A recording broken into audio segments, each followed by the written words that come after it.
Shalom, Jemaat GBI Laguna Pluit yang dikasih Tuhan. Kembali lagi kita dalam ibadah online di hari Minggu pagi ini. Kita mau memuji Tuhan, meninggikan nama Tuhan, berdoa, bersyukur, bahkan kita mau merenungkan kebenaran firman Tuhan yang akan disampaikan oleh hamba-Nya. Mari siapkan hati kita boleh meninggikan dan memuliakan nama Tuhan itu semua karena kebaikan dan penyertaan Tuhan sepanjang minggu ini. Salam sehat buat kita semua dan salam sehati dalam Kristus Yesus yang telah menjadi juru selamat atas setiap kehidupan kita semua. Mari siapkan hatimu, kita mau meninggikan nama Tuhan.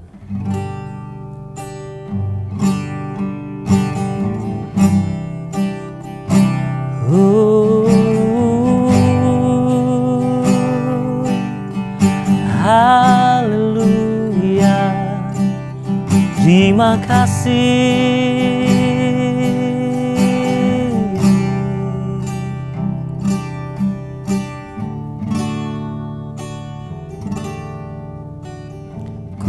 Bersyukur padamu Tuhan atas kasih-Mu dan bermazmur bagi nama-Mu yang kudus.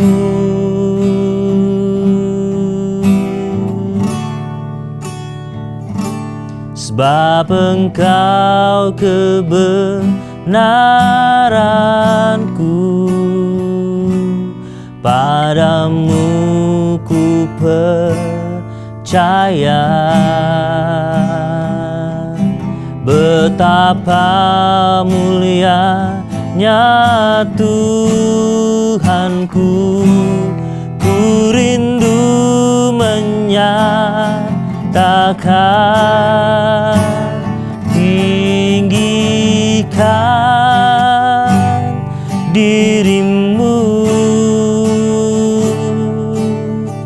mengatasi langit, kebesaran-Mu Tuhan mengatasi bumi. Tinggikan diri-Mu mengatasi langit, kemuliaan-Mu Tuhan mengatasi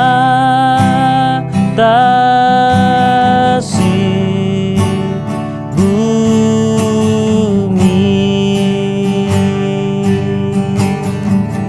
Kita percaya bahwa Tuhan yang kita sembah di dalam nama Tuhan Yesus Kristus adalah Tuhan yang mengatasi bumi, yang mengatasi langit.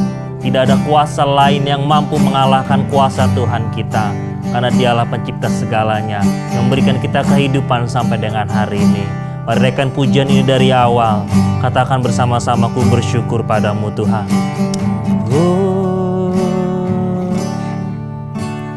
Ku bersyukur padamu Tuhan atas kasih-Mu, ku bermazmur bagi nama-Mu yang kudus.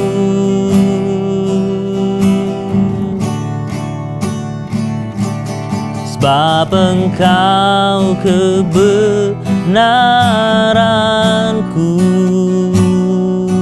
padamu ku percaya.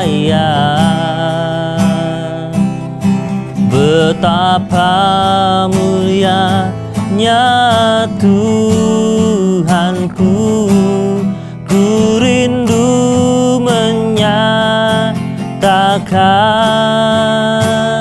tinggikan diri-Mu mengatasi langit,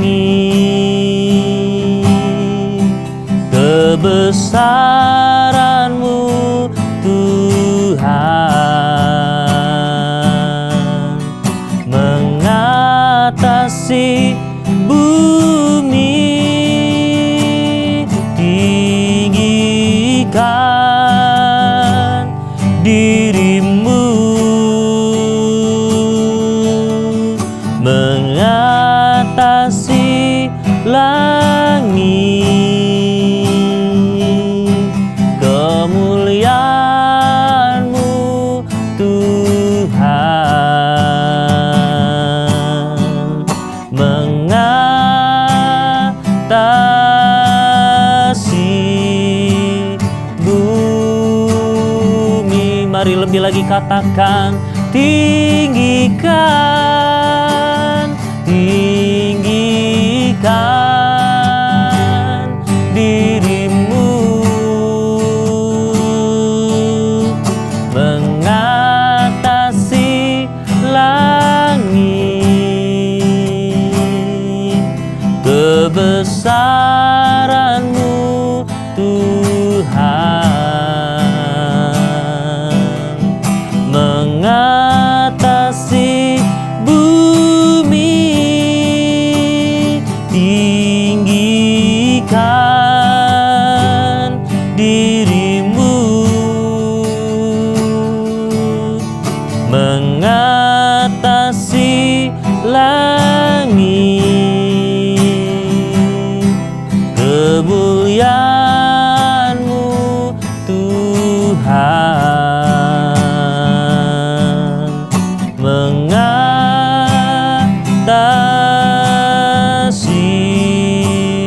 bumi, kemuliaan-Mu,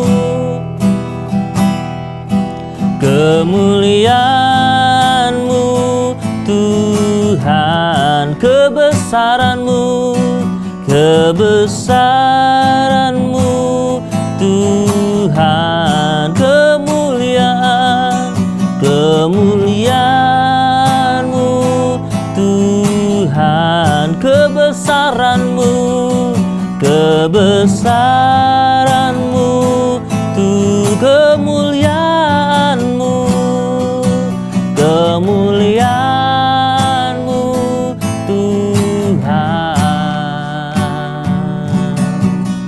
mengatasi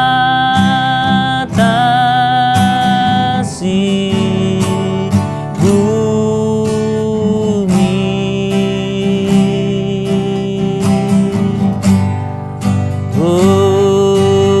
mengatasi segalanya, kebesaran-Mu Tuhan, atasi segalanya, langit dan bumi. Oh, haleluya. Oh, kami tinggikan nama-Mu, kami muliakan Kau Tuhan, Engkau Allah yang hidup, Allah yang besar, Yesus Kristus Tuhan. Haleluya, haleluya. Mari tinggikan namanya, muliakan, segala mulut menyembah, segala lidah memuliakan Tuhan. Haleluya. Oh, oh, oh, oh. Kami menyembah Kau Tuhan. Sungguh tiada nama yang lain, hanya Kau Tuhan. Mari sama-sama muliakan Tuhan, mari sama-sama menyembah Tuhan. Oh, haleluya. Oh, muliakan namanya. Kami mau bermazmur selamanya, hanya bagi nama-Mu Tuhan. Haleluya.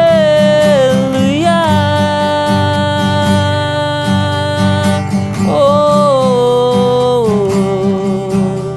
muliakanlah Tuhan di segenap hidupmu, muliakanlah Tuhan di setiap perkataan dan langkahmu. Di hidupmu hanya nama Tuhan. Haleluya. Oh, oh, oh.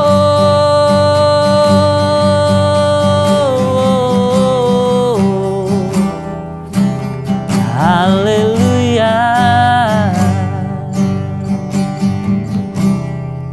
Kita percaya bahwa Tuhan hadir di tengah-tengah kita semua. Kuasanya nyata melawan setiap kehidupan kita ketika kita memuji dan menyembah Tuhan. Kami mau Tuhan memuji kebesaran-Mu lebih lagi Tuhan. Terima kasih Yesus. Kami memuji kebesaran-Mu.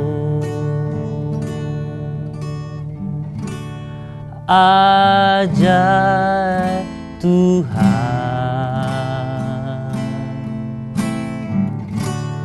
ajaib Tuhan. Kami memuji kebesaran-Mu.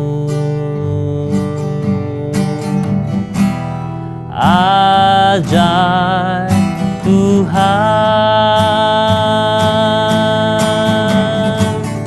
ajaib Tuhan. Mari sama-sama katakan, kami memuji, kami memuji kebesaran-Mu. Sungguh Kau ajaib, ajaib Tuhan,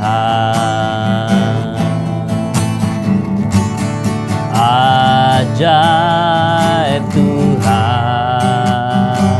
Kami memuji, kami memuji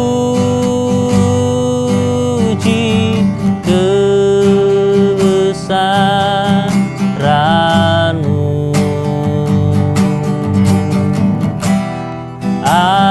Ajaib Tuhan,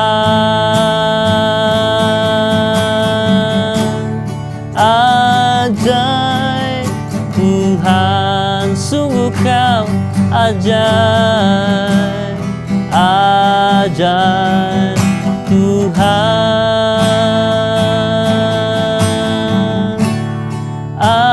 ajaib Tuhan. Sungguh Kau ajaib, ajaib Tuhan,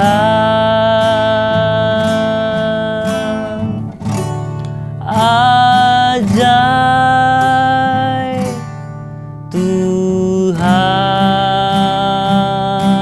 Beri kemuliaan bagi Tuhan Allah kita. Haleluya, haleluya. Terima kasih. Terima kasih Tuhan, kami mengucap syukur pada Engkau Tuhan. Buat pagi ini Tuhan, kami yakin kuasa-Mu nyata dalam setiap kehidupan kami. Kami telah memuji menyembah Engkau Tuhan.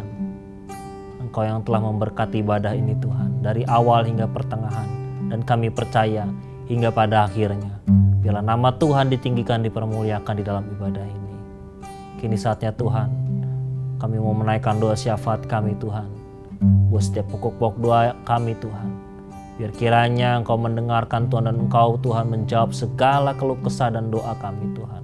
Apa yang menjadi pergumulan kami, apa yang menjadi syafaat kami kepada Engkau Tuhan. Mari jemaat Tuhan, kita mau sama-sama mengangkat tangan kita untuk doa syafaat kita. Bapa kami dalam surga, kami mengucap syukur kepada Engkau Tuhan. Pagi hari ini kami kembali Tuhan membawa bangsa kami Indonesia Tuhan ke dalam kuasa tangan-Mu.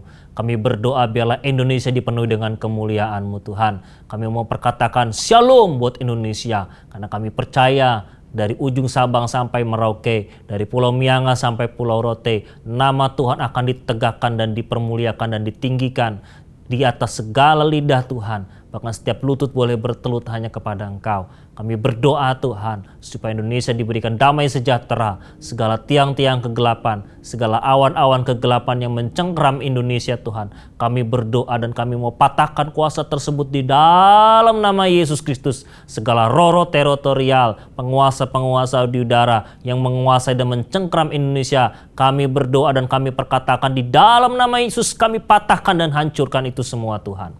Dan kami percaya Indonesia akan dipenuhi dengan kemuliaan-Mu. Kami berdoa buat Presiden kami, Bapak Insinyur Joko Widodo Tuhan, beserta Tuhan dengan wakilnya, Bapak Ma'ruf Amin, bahkan juga dengan para menteri dan staf yang ada Tuhan di kepresidenan. Kami berdoa biar kiranya Kau pakai Bapak Presiden kami Insinyur Joko Widodo untuk menjadi berkat buat Indonesia. Biar Kau pakai Tuhan dia seperti Engkau memakai Yusuf Tuhan yang memberikan damai sejahtera untuk Mesir Tuhan di masa sengsara Tuhan. Kami pun berdoa Bapa, biarlah Indonesia di masa-masa kini Tuhan, sekalipun di tengah-tengah pandemi kesehatan, bahkan juga mengalami masalah Tuhan di dalam hal-hal yang lain, dalam krisis ekonomi, di dalam krisis global, di dalam hal-hal sosial budaya Tuhan, bahkan dalam isu SARA pun masih saja Tuhan ada terjadi. Kami berdoa Tuhan, Engkau berikan hikmat kepada Tuhan Presiden kami, supaya Indonesia diberikan damai sejahtera. Segala keputusan-keputusan kebijakan yang diambil pun Tuhan,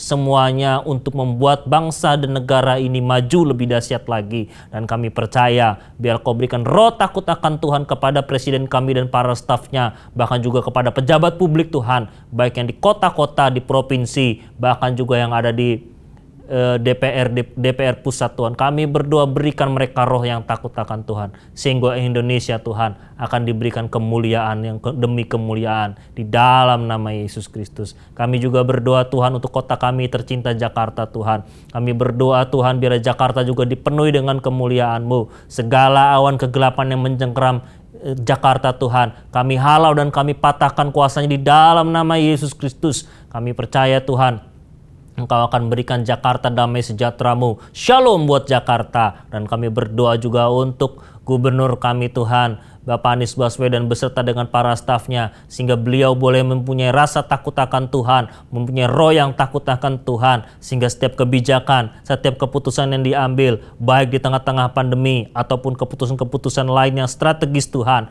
kami berdoa semuanya diambil Tuhan dengan rasa takut akan Tuhan, dan tidak menguntungkan untuk kepentingan sepihak saja Tuhan, tapi untuk kepentingan warga kota Jakarta Tuhan. Terima kasih Bapak, kami juga berdoa Tuhan khususnya untuk gereja-Mu Tuhan. Dari Sabang sampai Merauke Kau pakai gereja-gereja Tuhan untuk menjadi penyambung lidah, pembawa kabar baik, kabar Injil Tuhan, baik di kota-kota, di desa-desa, di gunung-gunung, di pantai-pantai, bahkan di pulau-pulau. Kami percaya nama Tuhan ditinggikan dan dipermuliakan atas gereja-gereja Tuhan yang ada dari Sabang sampai Merauke, dari Pulau Mianga sampai Pulau Rote. Kami percaya Tuhan, Engkau akan pakai gereja-Mu untuk memperkuat perkabaran Injil di bumi Indonesia ini Tuhan.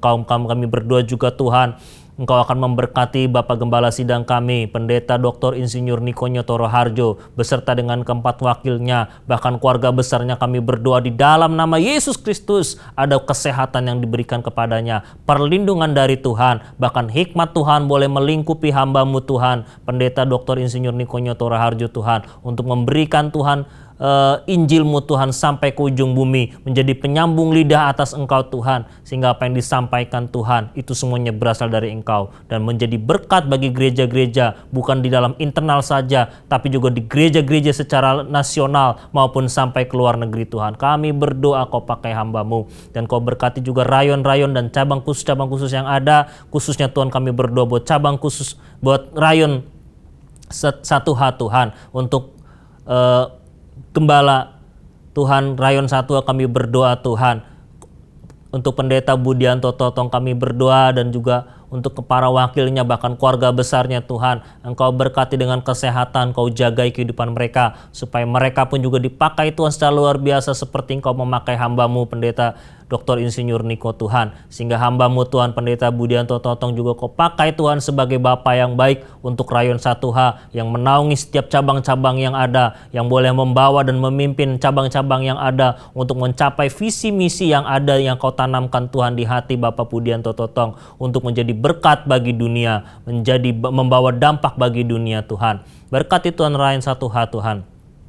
Dan khususnya kami berdoa juga untuk Gembala Jemaat kami Tuhan, Bapak Pendeta Aziz Gozali Tuhan, beserta dengan Ibu Gembala kami, Ibu Margaret. Kami berdoa di dalam nama Yesus Kau berkati Bapak, baik Tuhan dalam pelayanan, dalam usahanya, di dalam juga khususnya Tuhan untuk keluarga besarnya. Kami pertaruhkan semuanya Tuhan kepada kuasa-Mu Bapa, kesehatan Tuhan, kehidupan Tuhan, keluarganya Tuhan. Kami percaya Engkau yang pelihara hamba-Mu, Engkau yang memberikan tuntunan bagi hamba-Mu Tuhan, untuk memberikan yang terbaik bagi jemaat Tuhan di GBI Care Laguna Pluit, untuk memberikan Tuhan makanan-makanan rohani yang terbaik bagi anak-anak-Mu Tuhan di GBI Care Laguna Pluit Tuhan. Kami berdoa Tuhan Kau berikan kesehatan dan kekuatan Tuhan untuk Bapak Gembala kami Pendeta Aziz Gozali, dan berikan hikmat marifat daripada Engkau sendiri Tuhan, untuk firman-Nya boleh tetap hidup dalam setiap hidupannya Bapa, bahkan beserta dengan istri Tuhan sebagai tiang doa. Kami berdoa di dalam nama Yesus. Kami juga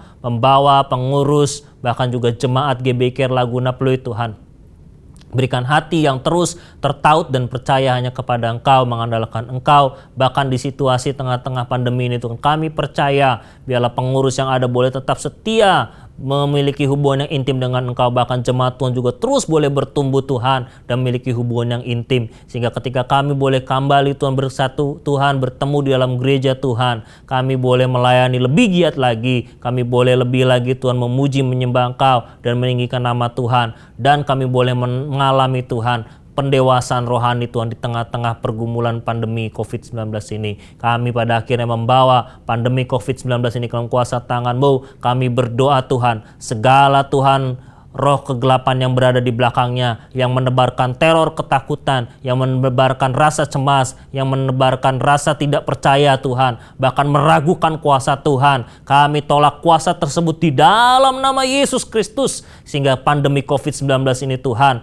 tidak membawa Tuhan ketakutan, tidak membawa kecemasan, tapi kami percaya lewat pandemi ini pun Tuhan bekerja di dalamnya, karena Tuhan kami tidak pernah gagal dalam segala rancangannya. Kami percaya dan kami yakin dan kami bergantung kepada Engkau bahwa pandemi COVID-19 ini akan segera berlalu. Akan ada vaksin ataupun obat Tuhan yang akan ditemukan oleh para ahli. Kau berkati tenaga medis, para dokter, perawat, bahkan juga rumah sakit yang ada, bahkan seluruh dunia. Kami berdoa Tuhan supaya pandemi ini segera berlalu. Di dalam nama Yesus Kristus kami menaikkan segala doa-doa ini Tuhan, hanya ke dalam kuasa tangan-Mu kami menaikkan doa dan doa syafaat ini Tuhan, dan segala pujian dan syukur kami berdoa di dalam nama Tuhan Yesus Kristus. Haleluya.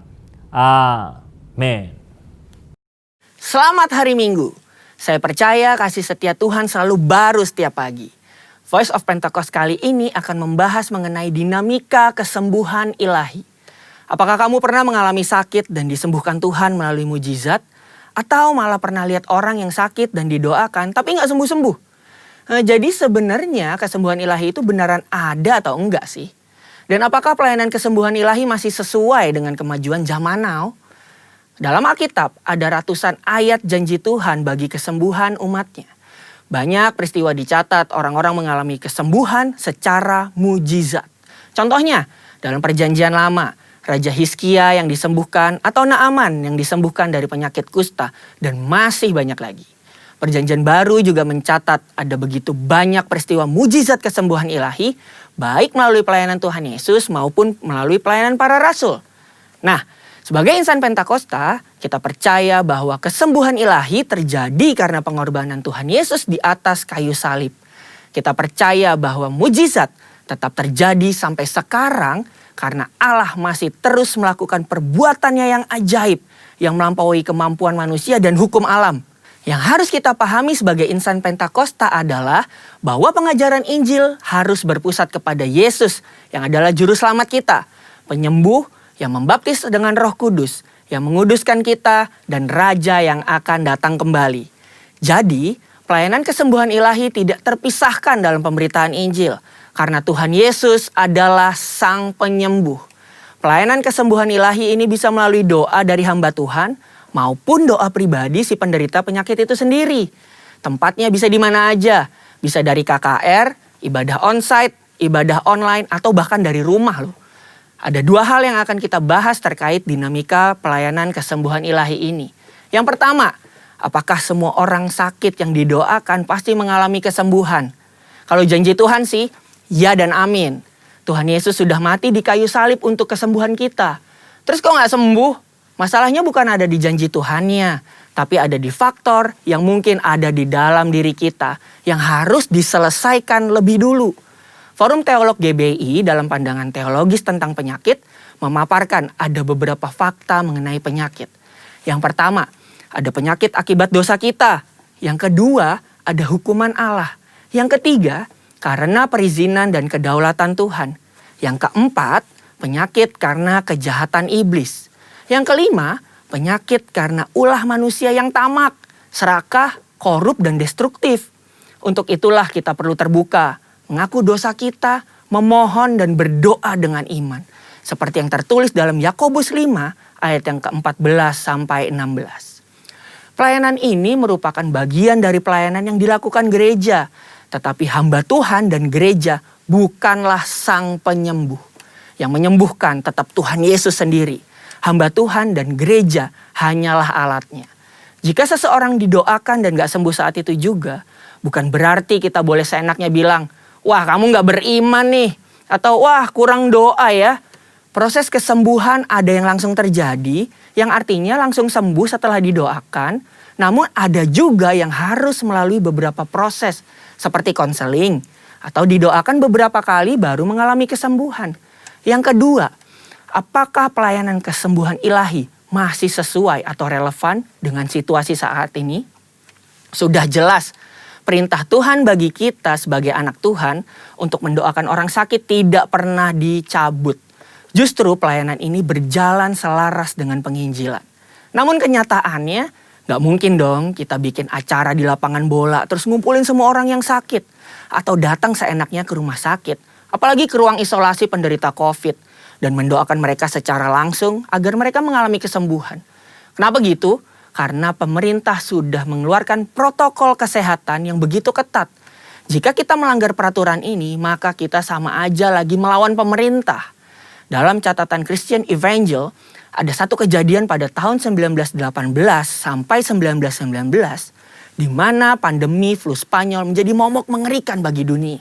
Ada sekitar 50 juta orang meninggal akibat pandemi ini. Tetapi yang menarik, insan Pentakosta pada saat itu mengikuti anjuran pemerintah untuk meniadakan pertemuan ibadah dan mengkarantina yang sakit. Mereka tetap tinggal di rumah dan berdoa. Tetapi mereka terus menyatakan bahwa Allah adalah tabib. Sama seperti yang kita lakukan sekarang ini nih. Luar biasanya, dampaknya adalah banyak orang yang lahir baru dan disembuhkan dari sakit penyakit akibat pandemi tersebut. Kesaksian iman mereka kepada Allah dan doa membuat mereka mampu melewati krisis. Keterbatasan pelayanan karena social distancing bukan berarti pelayanan kesembuhan ilahi menjadi tidak relevan atau membuat kita tidak bisa melakukan pelayanan kesembuhan ilahi. Tuhan memberikan ide-ide kreatif melalui sarana yang ada di sekitar kita nih. Misalnya sosial media dan teknologi informasi. Seperti pada zaman rasul-rasul yang secara kreatif menggunakan media perantara dan diurapi Roh Kudus. Seperti sapu tangan atau kain yang pernah dipakai oleh Paulus menyembuhkan segala penyakit dan mengusir roh jahat saat diletakkan di atas orang-orang yang sakit. Jadi, pelayanan itu tidak terbatas dalam pertemuan fisik. Allah juga bisa bekerja melalui ibadah online, melalui panggilan telepon, video call, atau menggunakan media sosial. Berabad-abad yang lalu, pelayanan kesembuhan ilahi telah dilakukan oleh nabi-nabi di Perjanjian Lama, Tuhan Yesus, dan rasul-rasul di Perjanjian Baru. Tidak berhenti sampai di situ. Pelayanan kesembuhan ilahi juga masih relevan dengan zaman now. Secara khusus di tengah situasi yang sedang dunia hadapi saat ini. gereja harus terus memotivasi dan menggerakkan pengerja dan jemaat untuk melakukan pelayanan kesembuhan ilahi ini dengan mendoakan mereka yang sakit, bahkan dengan memanfaatkan teknologi dan media sosial di tengah keterbatasan akibat social distancing. Pelayanan kesembuhan ilahi merupakan karunia Roh Kudus yang diberikan kepada gerejanya. Oleh sebab itu, kesembuhan yang Tuhan berikan semuanya adalah untuk memuliakan namanya. Tuhan Yesus memberkati. Mari kita memperkatakan arti Pentakosta ketiga. 1. Pentakosta ketiga adalah pencurahan Roh Kudus yang dahsyat di zaman now, melebihi yang terjadi di Azusa Street.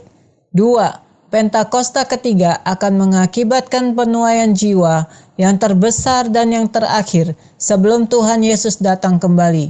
3. Pentakosta ketiga akan membangkitkan generasi Yeremia, yaitu anak-anak muda yang dipenuhi Roh Kudus, cinta mati-matian kepada Tuhan Yesus, tidak kompromi terhadap dosa, dan akan bergerak untuk memenangkan jiwa. 4. Pentakosta ketiga lahir di Indonesia dan bergerak ke bangsa-bangsa.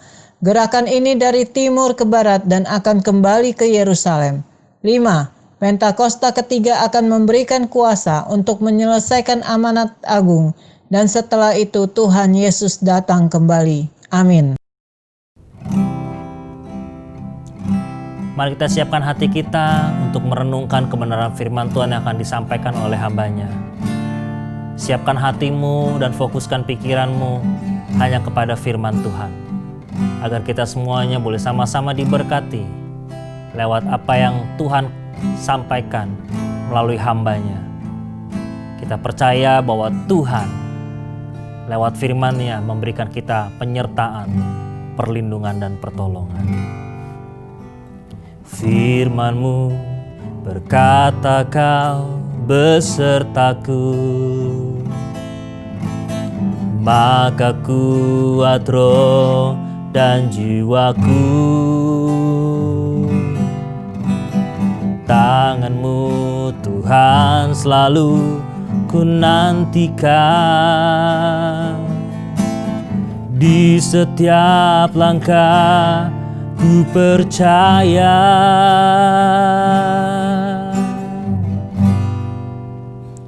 Dengan sayap-Mu ku akan terbang tinggi di tengah badai hidup. Ku tak menyerah, Kau kekuatan dan perlindungan bagiku, pertolonganku di tempat maha tinggi. Ku mengangkat tanganku, aku berserah, Kau ku nantikan, Kau yang ku sembah, Yesusku, Rajaku. Mari naikkan pujian ini dari awal. Bersama-sama katakan firman-Mu ya Tuhan. Firman-Mu berkata, Kau besertaku, maka kuat roh dan jiwaku. Tangan-Mu Tuhan selalu ku nantikan, di setiap langkah ku percaya. Katakan dengan sayap-Mu, dengan sayap-Mu ku akan terbang tinggi di tengah badai hidup. Ku tak menyerah, Kau kekuatan dan perlindungan bagiku, pertolonganku tempat maha tinggi, ku mengangkat tanganku, aku berserah. Kau ku nantikan, Kau yang ku sembah, Yesusku, Rajaku. Mari sekali lagi katakan, dengan sayap-Mu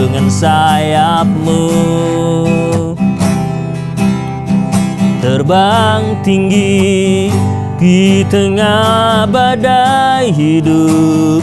Ku tak menyerah, Kau kekuatan dan perlindungan bagiku, pertolonganku di tempat maha tinggi. Ku mengangkat tanganku, aku berserah. Kau ku nantikan, Kau yang ku sembah, Yesusku, Rajaku. Yesusku, Yesusku, Rajaku,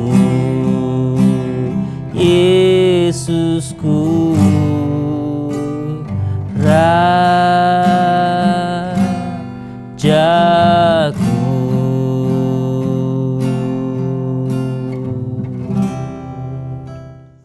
Shalom Bapak Ibu yang terkasih dalam Tuhan Yesus Kristus. Bersyukur pada pagi hari ini kita sudah memuji menyembah Tuhan. Kini tiba saatnya kita untuk duduk diam di dalam hadirat Tuhan. Kita mau mendengarkan kebenaran firman Tuhan. Biarlah pada pagi hari ini kita siapkan hati dan pikiran kita. Kita tundukkan kepala, kita berdoa bersama-sama. Bapa yang baik dalam kerajaan surga, kami bersyukur Tuhan pada pagi hari ini kami sudah memuji menyembah Tuhan. Dan kini tiba saatnya kami mau duduk diam di dalam hadirat-Mu. Kami mau mendengarkan kebenaran firman-Mu. Pakai hamba-Mu, urapi hamba-Mu, urapi kami semua Tuhan. Biarlah Roh Kudus memampukan kami, memberikan kami hikmat, sehingga kami boleh melakukan kebenaran firman-Mu. Dan kami boleh keluar sebagai umat pemenang yang melakukan kebenaran firman-Mu Tuhan. Berkati kami semua pada pagi hari ini. Kami tolak, kami patahkan, kami hancurkan kuasa kegelapan yang mengganggu kebenaran firman-Mu pada pagi hari ini. Biarlah Tuhan urapi kami semua. Di dalam nama Tuhan Yesus kami berdoa dan bersyukur. Haleluya. Amin. Bapak Ibu yang terkasih, pada pagi hari ini saya bersyukur dan berterima kasih masih diberikan kesempatan untuk boleh membagikan kebenaran firman Tuhan pada pagi hari ini. Saya boleh memberikan sebuah tema pada firman Tuhan pada pagi hari ini, yaitu dengan judul Jaminan Perlindungan, yang diambil daripada kitab Mazmur 91 ayat 1-2 dan ayat 14. Bapak Ibu yang terkasih, keselamatan yang Allah berikan melalui karya penebusan di atas kayu salib tentu satu hal yang sudah kita tahu, bahkan satu hal yang sudah kita pahami sebagai orang Kristen.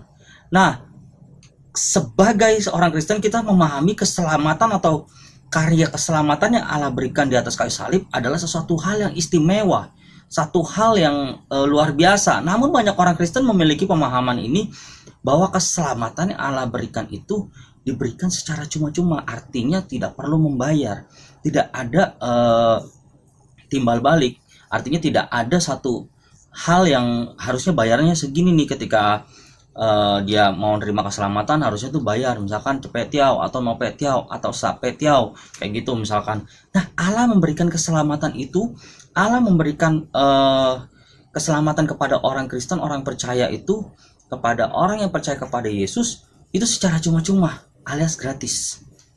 Kita pandangnya sebagai orang Kristen itu, kita ngomongnya selalu bilang gini, keselamatan itu dikasih cuma-cuma.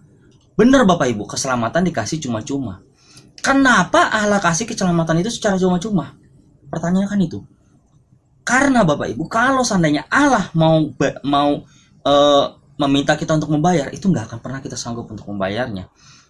Kenapa dibilang secara cuma-cuma? Karena itu hal yang sangat mahal.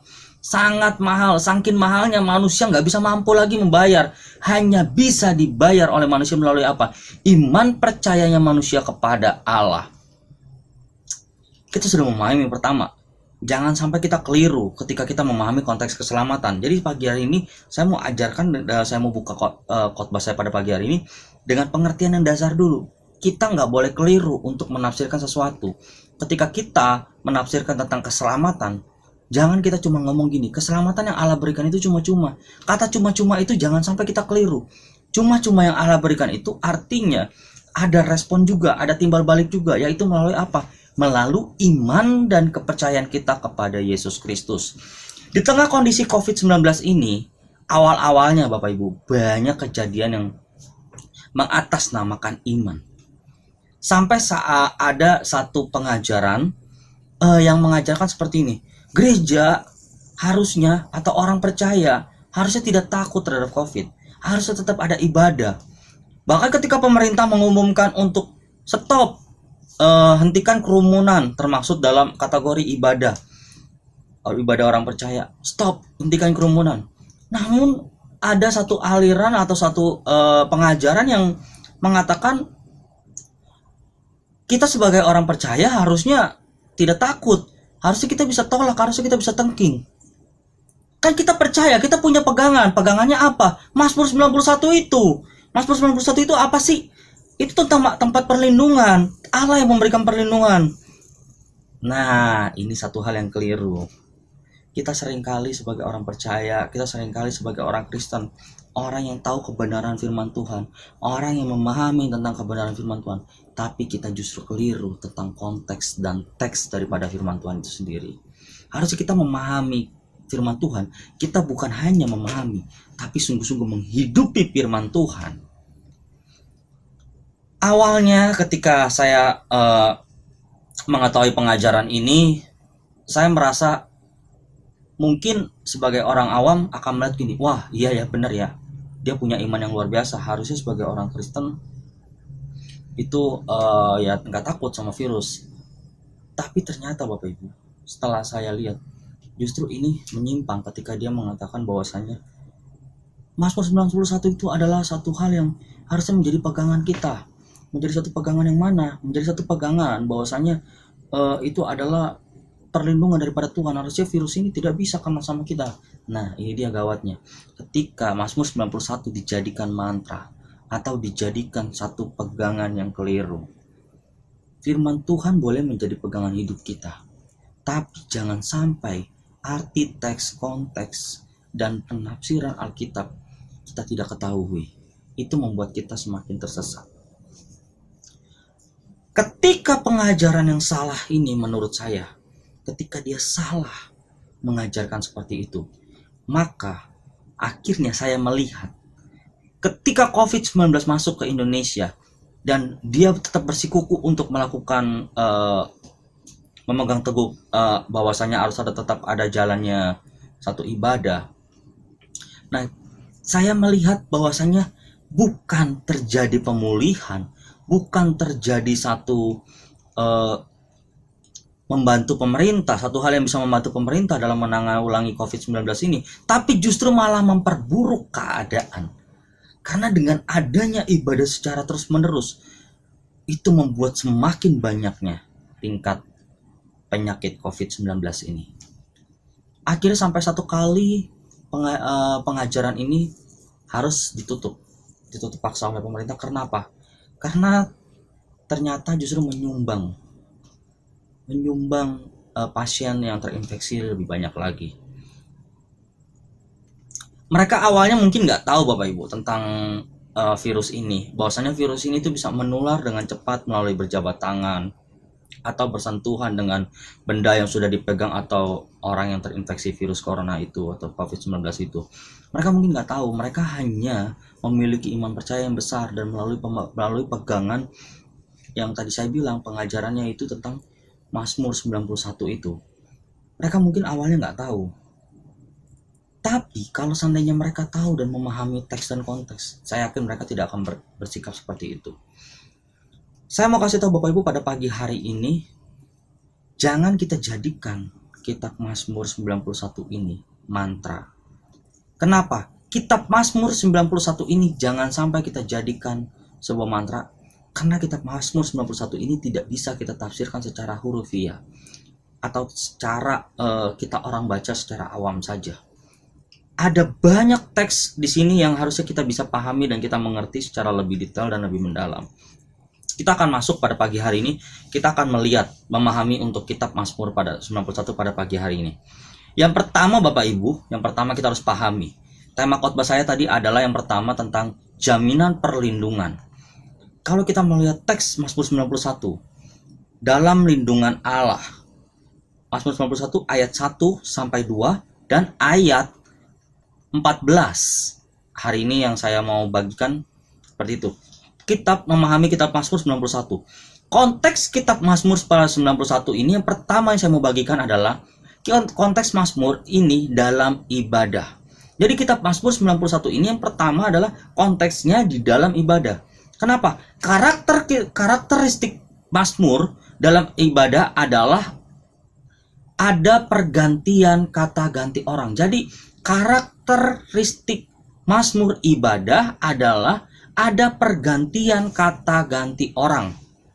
Jadi memahami ya karakteristiknya Mazmur ibadah. Kata Mazmur ibadah dalam Mazmur ibadah yaitu pertama adalah ada kata ganti orang. Contohnya seperti ini. Aku melayangkan mataku ke gunung-gunung. Lalu itu yang pertama. Yang kedua, dari manakah datang pertolonganku?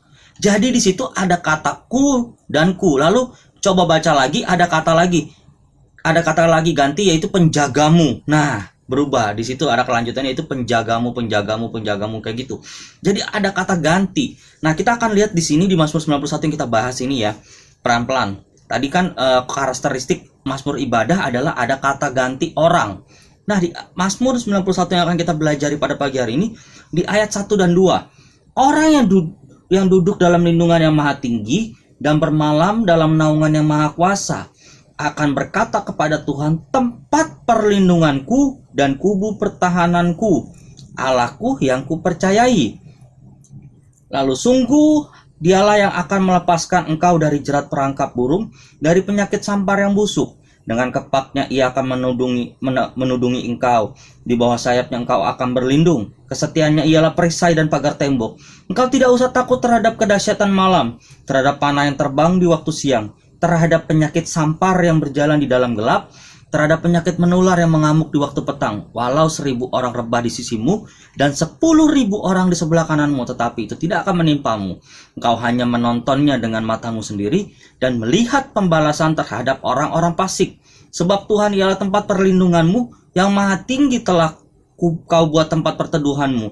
Malapetaka tidak akan menimpa kamu, dan tulah tidak akan mendekat kepada kemahmu. Sebab malaikat-malaikatnya akan diperintahkannya kepadamu untuk menjaga engkau di segala jalanmu. Mereka akan menatang engkau di atas tangannya, supaya kakimu jangan terantuk kepada batu. Singa dan ular tedung akan kau langkai, engkau akan menginjak anak sia dan ular naga.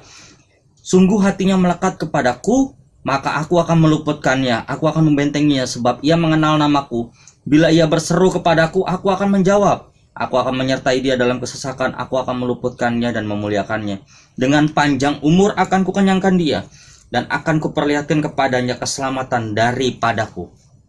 Bapak Ibu, amin untuk kebenaran firman Tuhan pada pagi hari ini. Kita lihat di ayat 1 dan 2. Di sana ada kata orang yang berlindung dan bermalam.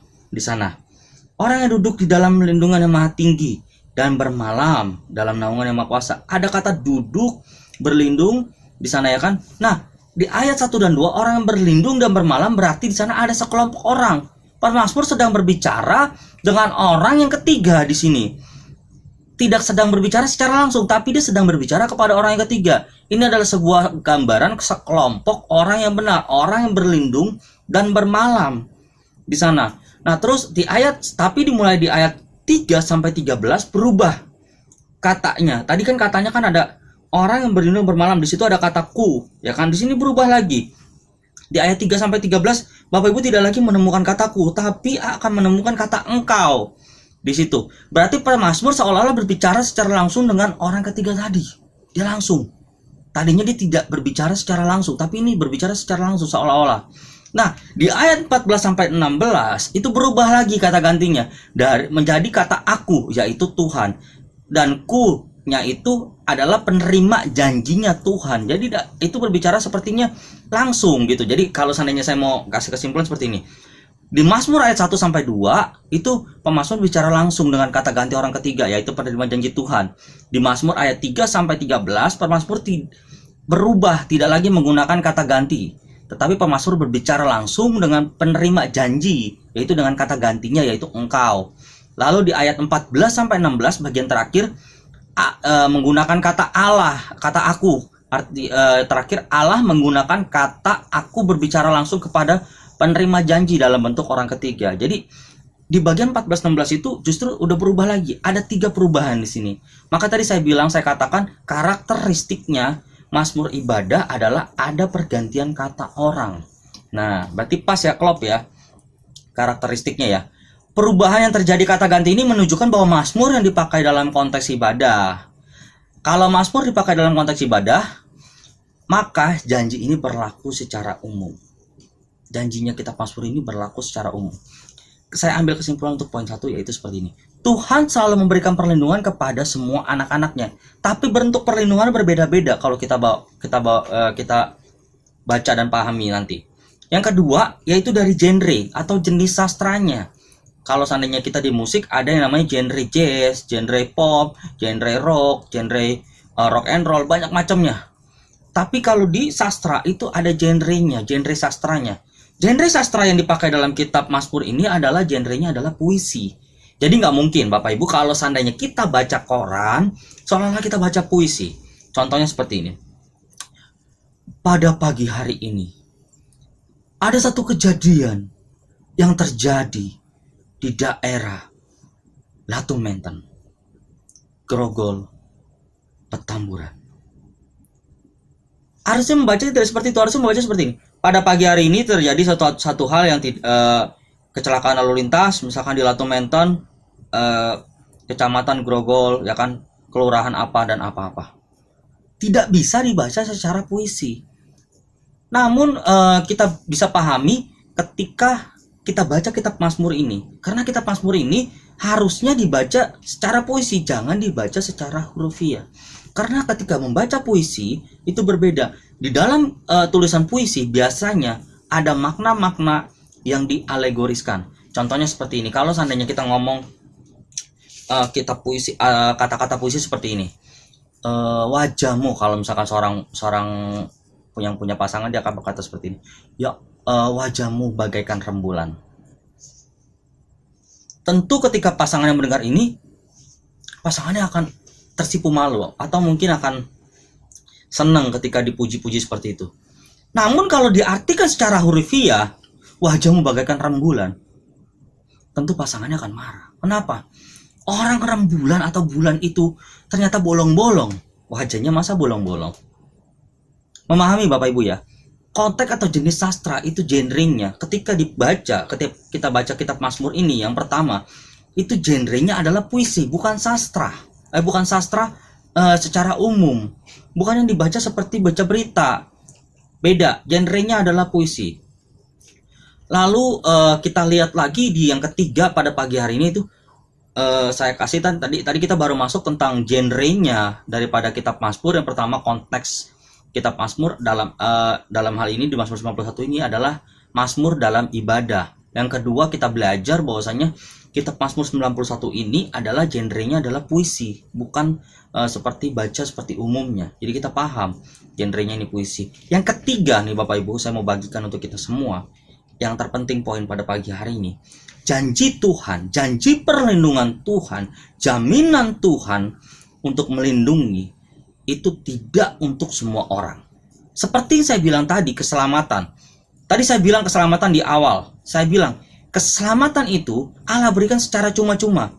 Iya, tapi kata cuma-cuma itu bukan berarti murahan. Tapi kata cuma-cuma itu karena manusia tidak sanggup membayar. Manusia hanya bisa membayar melalui apa? Iman dan kepercayaannya kepada Yesus Kristus. Jadi pahami Bapak Ibu ya. Nah, poin yang terakhir yang saya mau bagikan pada pagi hari ini yaitu janji perlindungan Allah itu tidak untuk semua orang. Mengapa demikian? Pertanyaannya itu. Mengapa demikian? Karena yang pertama di ayat 1 kita lihat menunjukkan bahwa janji-janjinya Tuhan ini semua untuk orang yang percaya. Contoh di ayat 1. ayat 1 dan 2 ya tentunya ya.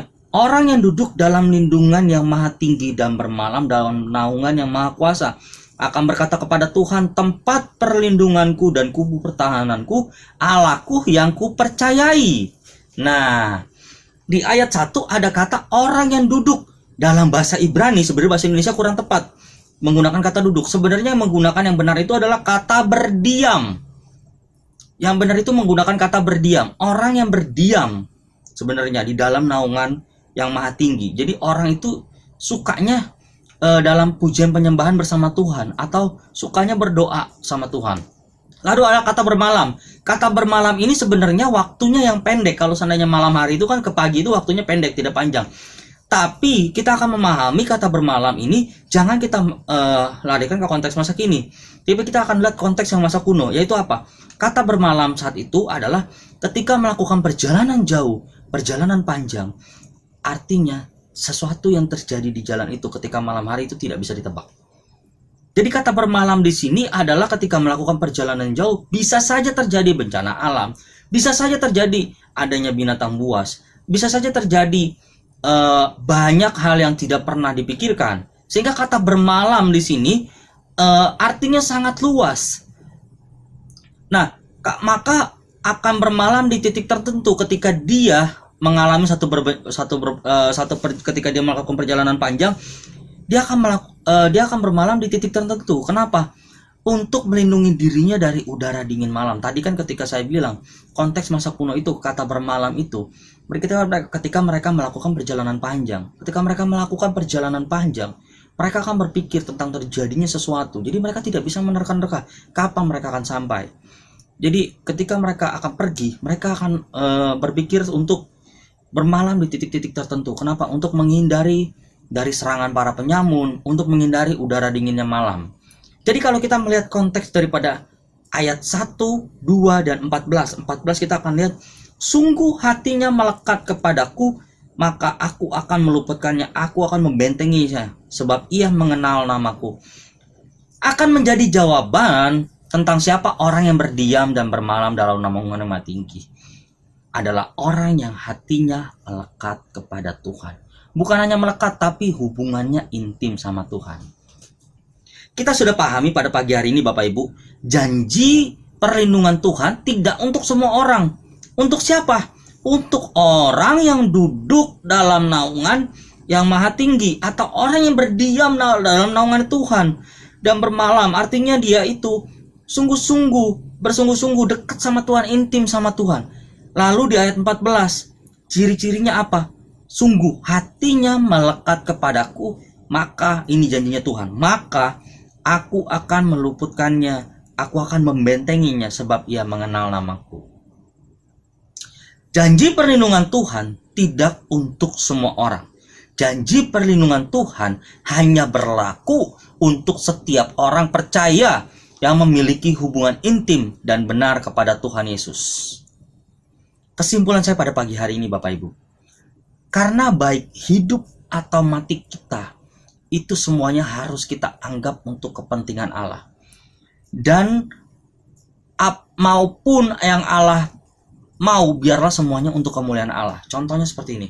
Di tengah masa COVID seperti ini, terkadang kita bingung, kita takut, kita mungkin ngeri-ngeri, atau gimana, untuk aduh Tuhan, kalau aku mati karena COVID kan nggak lucu Tuhan. Aduh, ini sepertinya kita ini hidup penuh dengan ketakutan. Maka saya kasih kesimpulan seperti ini. Jangan menjadikan Mazmur 191 ini sebagai mantra untuk kita menengking COVID. Tapi harusnya kita memahami ini. Karena baik hidup atau mati kita, itu semua seharusnya kita anggap untuk kepentingan Allah. Dan manapun yang Allah mau, biarlah semuanya untuk kemuliaan Tuhan. Jadi apapun yang Allah mau, baik kita mati maupun kita hidup, itu semua biarlah untuk kemuliaan Tuhan. Maksudnya bagaimana? Jika kita hidup, kita mampu memuliakan Tuhan. Mengapa kita memikirkan kematian? Tapi jika kematian itu justru lebih memuliakan Tuhan, kenapa kita lebih memilih untuk bertahan hidup? Paham ya Bapak Ibu ya? Karena apa? Baiknya kalau kita hidup atau kita mati, seharusnya itu semua untuk kemuliaan Tuhan. Jangan pernah kita takut, jangan pernah kita menganggap Mazmur 91 ini, Mazmur perlindungan Tuhan ini sebagai mantra dalam hidup kita. Jangan jadikan Mazmur sebagai mantra. Tapi jika memang kita mau berdoa, kita mau menghafalkan saja, it's okay, no problem.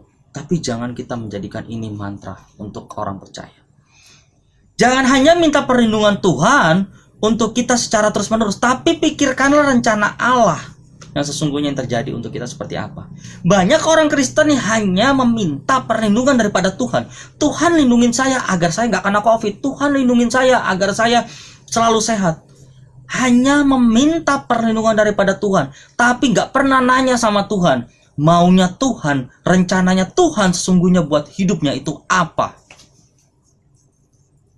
Maka firman Tuhan pada pagi hari ini mengajarkan kita bahwa firman Tuhan mengajarkan tentang bahwa perjanjian Tuhan, perlindungan Tuhan, jaminan perlindungan Tuhan itu tidak untuk semua orang, tapi hanya untuk orang percaya yang sungguh-sungguh intim, yang sungguh-sungguh mengenal rencana Allah di dalam hidupnya. Amin untuk kebenaran firman Tuhan pada pagi hari ini. Kita tundukkan kepala, kita berdoa bersama-sama. Bapa, kami bersyukur pada pagi hari ini Tuhan, kami sudah mendengarkan kebenaran firman-Mu Tuhan tentang janji perlindungan Tuhan di dalam kitab Mazmur 91 Tuhan. Kami percaya Tuhan, kami bukanlah orang yang menjadikan Mazmur 91 sebagai mantra di dalam kehidupan kami. Tapi kamu mau mematraikan janjinya Tuhan di dalam setiap kehidupan kami. Yaitu bahwa setiap orang yang percaya, setiap orang yang sungguh-sungguh melekat sama Tuhan, setiap orang yang sungguh-sungguh menaruh firman Tuhan dan menghidupi firman Tuhan di dalam setiap kehidupannya, kami percaya kami mendapatkan perlindungan daripada Tuhan, dan kami pegang teguh janji Tuhan di dalam kehidupan kami, sehingga kami melakukan kebenaran firman Tuhan, dan Tuhan akan menepati janjinya, dan kami yakin Tuhan akan memberikan yang terbaik untuk kehidupan kami, sehingga kami bukan lagi takut tentang hidup atau mati, karena kami percaya baik hidup atau mati yang Tuhan mau, itu semua untuk memuliakan Tuhan saja. Terima kasih Tuhan Yesus, pada pagi hari ini hamba-Mu selesai. Firman-Mu telah hamba-Mu bagikan, materaikan kepada setiap kami Tuhan, sehingga kami keluar sebagai umat-umat pemenang, dan kami percaya Tuhan akan memampukan kami untuk menjadi pemenang. Di dalam nama Tuhan Yesus kami berdoa dan bersyukur, haleluya, amin. Gembala dan Jemaat GBI Care Laguna Pluit mengucapkan terima kasih atas pelayanan firman Tuhan yang telah disampaikan oleh hambanya. Tuhan Yesus memberkati. Bagi jemaat Tuhan yang memiliki anak-anak, diharapkan untuk mengajak anak-anaknya untuk mengikuti ibadah sekolah minggu. Link YouTube ada di kolom deskripsi tayangan ini. Bagi jemaat Tuhan yang ingin memberkati pekerjaan Tuhan di GBI Care Laguna Pluit, dapat memberikan persembahan persepuluhan, persembahan umum, dan pengucapan syukur melalui rekening GBI Care di rekening BCA atas nama GBI Care Pluit. Tuhan Yesus memberkati.